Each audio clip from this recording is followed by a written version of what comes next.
taunya gimana? Oh, ketwist. Tiba-tiba jadi siluet semuanya. Dan imunnya turun. Lalu mulai punya suara di pikiran. Karena gue tahu awal gue sadar itu seperti apa. Jadi dia nggak bisa mengambil alih kesadaran gue untuk diarahkan ke arah mana. Dan gue tetap lawan untuk back to kewarasan gue gitu loh.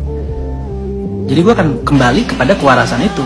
Karena kita tahu ini kan gue kena twist ya, nggak tahu deh nggak namanya, gue nggak ngerti. Ini gue masih insya Allah berjuang ya. Kena twist psikologis gitu, twist. Jadi gue tiba-tiba berubah gitu loh, ya, aneh banget ya. Jadi harus ingat di mana titik sadar kita. Karena kan kita kan kena jurang nih, kita harus beranjak naik untuk lolos ke lubang itu. Tapi lubangnya ke sebelah kanan, jangan lubang sebelah kiri. Karena kadang ada yang ngebantu, tapi ngebantunya untuk ngejatuhin. Jadi ngebantunya kalau bisa tetap, walaupun gak ada yang ngebantu juga nggak apa-apa, mendingan gitu. Tapi sendiri nanjaknya untuk ke arah yang sebelah kanan, jangan ke arah yang sebelah. Di video kali ini aku mau membahas tentang narik sukma. Tema dari video kali ini adalah mengembalikan kesadaran. Seperti video Aliando Syarif di awal tadi, dia menjelaskan bahwa dia bisa mendengar suara di telinganya gitu loh. Dia seolah mau diarahkan orang lain untuk ke arah yang salah, dan dia mencoba untuk balik ke arah yang benar karena dia tahu awal mula kesadaran dia itu gimana. Nah, di sini aku mau menjabarkan apa yang Ali rasakan berdasarkan pengalaman aku ketika sukmaku ditarik orang, teman-teman. Jadi teman-teman, kita langsung aja ke pembahasannya. Narik sukma itu adalah bagian dari ilmu hitam atau caranya gitu loh. Jadi itu cara awalnya narik sukma, narik sukmo. Sama aja, sukmo beda O sama A aja gitu loh. Kayak filmnya Aliando Syarif kan narik sukmo. Nah, itu sama aja dengan narik sukma gitu loh. Nah, sukma itu bahasa lainnya teman-teman jiwa, pikiran, kewarasan, karakter, sukmo, karakter. Nah, itu semua sama dengan sukma. Jadi di awal video ini kita sepakat bahwa istilah-istilah itu sama artinya dengan sukma, teman-teman. Nah, di dalam diri kita ini ada 7 sukma. Sukma itu fungsinya di dalam badan kita ini adalah karakter, pola pikir, dan kewarasan kita. Dan itu nggak boleh diotak-atik orang sebenarnya, karena itu kewarasan manusia gitu loh. Dan itu yang menggerakkan raga ini ke arah mana, itu di sukma, teman-teman. Sukma itu kan pikiran kita. Nah, sukma itu teman-teman apabila ditarik ke alam goib oleh pelaku ilmu hitam, itu wujudnya kayak kita manusia. Makanya ada istilah kita punya 7 kembaran di dunia ini. Sebenarnya nggak perlu cari di dunia, teman-teman. Di dalam dirimu itu ada 7 sukma, ada 7 kembaran gitu. Yang ketika ditarik di alam goib itu ada wujudnya gitu kayak kita. Tapi ketika sukma itu masuk ke dalam ragamu, itu akan jadi pola pikirmu. Dan dari pola pikir inilah yang menggerakkan ragamu ke arah mana, teman-teman. Jadi bayangin gini. Untuk kita bisa merasa tenang atau bahagia menjalani kehidupan ini, teman-teman, kita itu harus sinkron antara hati, pikiran atau sukma, dan raga. Jadi ketika hati kita mau berbuat baik misalkan, nah sukma kita memikirkan cara berbuat baiknya tuh bagaimana. Ketika sukma ini sudah memikirkan, raga ini otomatis akan bergerak untuk berbuat baik ke orang yang kita mau. Udah, setelah kita bisa melakukan itu, hati kita tenang, hati kita bahagia karena apa yang hati mau udah dilaksanakan oleh raga. Nah, di dalam narik sukma itu, teman-teman, tertahannya tuh di sukma karena si pelaku ini ngontrol sukmanya. Otomatis ketika hati pengen berbuat baik, pikiran ini dikontrol orang sehingga dia akhirnya diancam atau dibelokkan pikirannya, intinya nggak bisa berbuat baik lah. Jadinya raganya ini justru berperilaku atau berbuat sesuai dengan perintah si pelaku. Akhirnya bertentangan dengan hatinya, dan itulah yang membuat akhirnya korban tuh nggak merasa bahagia atau nggak merasa tenang karena dia nggak merasa sinkron. Apa yang hatinya mau kok raganya nggak ngelakuin itu ya gitu, kayak nggak selaras gitu loh, nggak sinkron gitu loh. Jadi korban itu akan kebingungan ada apa dengan diri dia gitu, teman-teman. Nah, ada istilah di dalam dunia ilmu hitam itu orang-orang tuh bilang kayak gini, kami bisa membunuh tanpa menyentuh. Sebenarnya pada hakikatnya teman-teman, hakikatnya mereka itu tetap nyentuh kamu, tapi yang mereka sentuh bukan raga melainkan sukma. Nah, sukma itu yang bisa diotak-atik sama pelaku ilmu hitam gitu loh. Nah, ketika sukma dan raga itu punya ikatan yang sangat kuat karena kan mereka satu orang yang sama sebenarnya. Sejauh apapun sukma itu dipisah dari raga, keluar dari raga, keluarga aja, kepanjangan dari keluar dari raga aja ya. Jadi keluarga itu singkatannya. Jadi ketika sukma itu keluar dari raga, teman-teman, maka dia eh, diapain orang aja di alam lain itu, maka raga ini akan bisa merasakan gitu loh. Kalau sukmanya sedih, raganya akan tiba-tiba sedih padahal nggak ada apa-apa. Kalau sukmanya dipukulin orang, tiba-tiba badannya merasa sakit padahal nggak kenapa-napa, nggak merasa capek gitu. Karena sukmanya lari-lari bisa ketakutan gitu, kebingungan, raganya akan merasa kecapean gitu, tapi dia nggak ingat apa-apa karena biasanya kalau ditarik kayak gitu si dukun akan menutup ingatan dari antara sukma dan raga gitu loh, supaya si apa yang terjadi pada sukma raga nih nggak bisa lihat gitu, tapi dia bisa merasakan gitu loh. Tapi dia bisa merasakan. Jadinya jatuhnya si korban ini akan kena sakit gitu loh. Akan menderita sesuai dengan penderitaan si sukma itu. Makanya kelihatannya seperti membunuh atau menyakiti tanpa menyentuh. Padahal tetap disentuh. Tapi yang disentuh adalah sukma bukan raga, teman-teman gitu. Nah, dalam video Aliando Syarif itu kan dia tipe yang dia ini orangnya kayak sadar gitu loh. Ketika sukmanya itu ditarik orang dan dia bisa mengingat itu di raganya gitu loh. Jadi karena dia sadar dan dia ingat, dia bisa mengembalikan atau melawan. Jadi mau diarahkan orang ke arah yang salah, dia ngelawan untuk balik lagi nih gitu loh.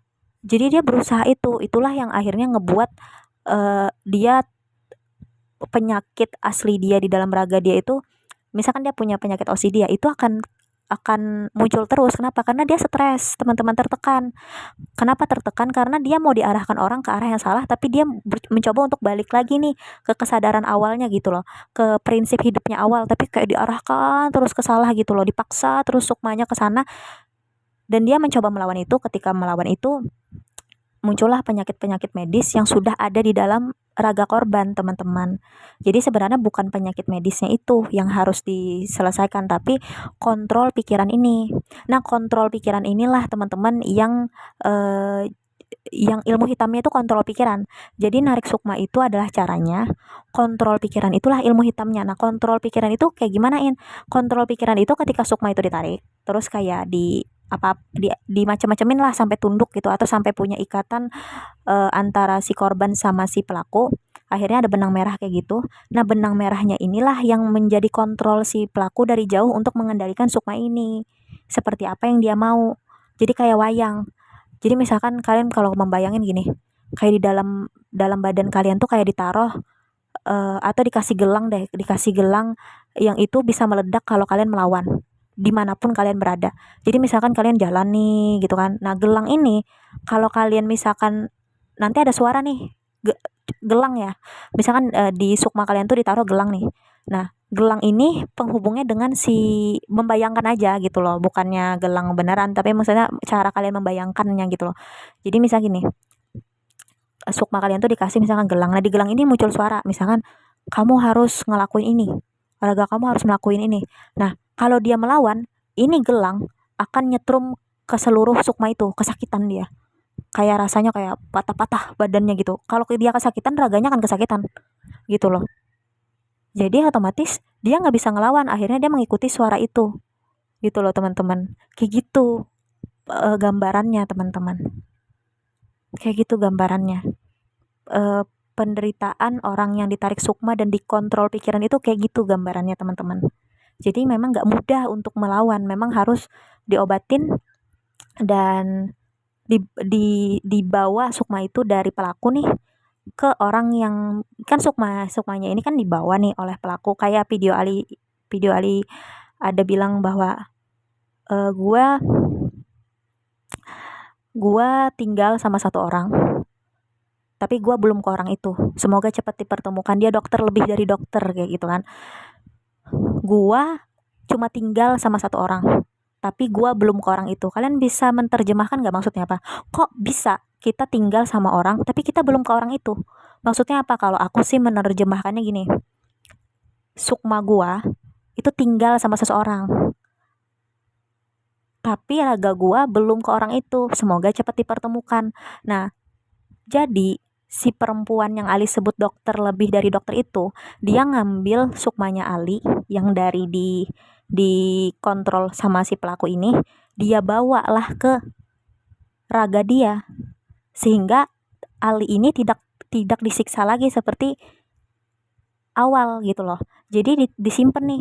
Nah, sukma itu kalau masuk ke dalam raga teman-teman itu jadi pola pikir. Jadi seluruh traumanya Ali, seluruh rasa sakitnya itu bisa dirasakan oleh raga yang menyimpan sukma Ali. Nah, kenapa Ali menyebut dia dokter lebih dari dokter? Karena si perempuan ini memprosesnya, maksudnya memproses gini, traumanya apa nih, gimana nih cara menyembuhkannya nih. Jadi wanita ini memproses di pikirannya untuk membuat sukma Ali itu akhirnya kembali kepada kepercayaan dirinya lagi gitu loh. Yang awalnya dia merasa dirinya seperti ini gitu kan, karena sukmanya ini dibikin trauma berat gitu kan oleh penyiksaan itu.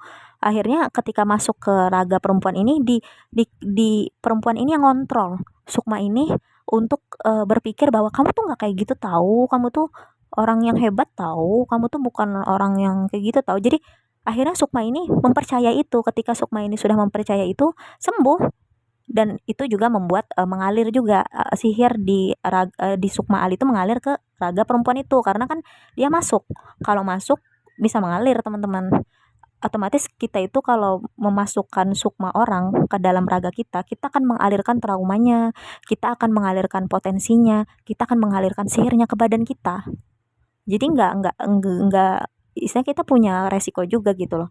Nah, tapi kita bisa memprosesnya. Ketika kita bisa memprosesnya, si sukma ini sembuh. Jadinya ketika sembuh, dia dibalik, ayo balik ke raga kamu udah sembuh, balik ke raga kamu. Dia balik ke raganya, enak lagi. Akhirnya Ali bisa merawat diri karena dia ngerasa, wah aku harus ngerawat diri nih, karena perempuan yang raganya aku tinggali dulu, dia nggak suka nih kalau aku nggak ngerawat diri, dia nggak suka nih kalau aku jarang mandi. Jadi akhirnya karena Ali sudah diproses di raga perempuan itu, di pikiran perempuan itu, akhirnya Ali pas balik ke raganya sukma itu, dia akhirnya memperbaiki dirinya gitu pelan-pelan. Jadi kalau misalkan Ali diganggu 7 sukma, ya satu-satu diproses itu. Jadi bukan hanya sihirnya dibuangin teman-teman, tapi trauma yang terjadi akibat dikontrol itu harus diproses, diyakinkan bahwa kamu tuh nggak kayak gitu, kamu tuh ini, sampai dia bener-bener percaya bahwa oh iya ya, aku tuh ini loh, aku tuh bisa loh untuk bangkit. Iya bisa. Kalau sudah dia merasa ini, balik dia ke raga dia, jadi baik gitu loh teman-teman. Nah, yang jadi masalah kan kalau misalkan ketahuan nih perempuan ini yang membawa sukma Ali, otomatis dia akan diganggu musuhnya Ali, otomatis sukma dia akan ditarik loh sama musuh Ali dan dia akan disakiti.